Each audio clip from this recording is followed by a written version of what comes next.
That.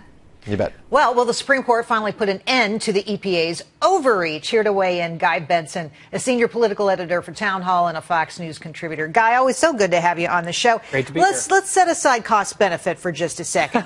The EPA is saying that the country's power plants are belching mercury, arsenic, all kinds of things, acid into the air at an alarming rate. Are they right?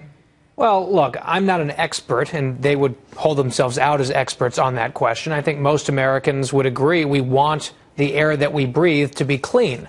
But you know what else we want, Gerri? We want jobs to stay in this country. We want people to be employed, and we want affordable energy. And it's a balancing act. So the fact that the EPA and the government did exactly what you just said, not just because you posed a question, a hypothetical question, setting aside the cost question, I don't know how you can do that when you're actually making policy. All right, well, let's get to those numbers because Peter actually just debriefed them.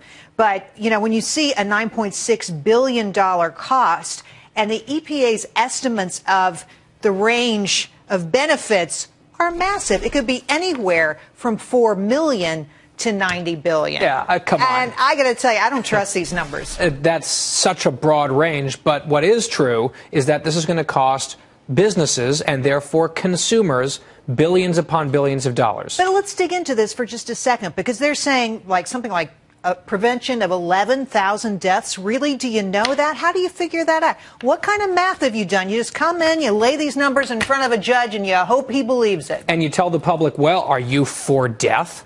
Do you want children to die? Emotional argument. A very emotional argument. But the fact is, people's jobs depend on this. People's energy bills are going to be impacted by this. And you simply cannot separate the cost of something. We've talked about this before. It's the old adage, the power to regulate is the power to destroy. And we are seeing that. And that's why this industry is pushing back hard against the administration. I want you to look at the geography of the plants that are at risk here and could close, okay? 600 plants in the South and the upper Midwest. I wonder how those people vote. Yeah, I wonder. And it's interesting because, and I'm glad you brought up the politics of this, and we've seen the administration punishing its ideological adversaries, using the government, the tentacles of the bureaucracy on numerous occasions, whether at the IRS or Operation Choke Point. This is another one.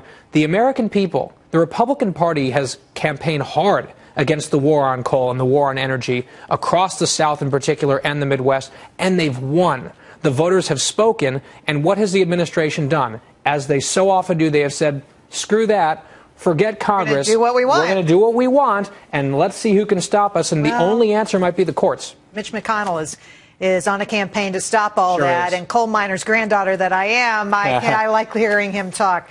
Thanks so much, Guy. Always good to have you on the show. Thank you, Gerri. Thank you.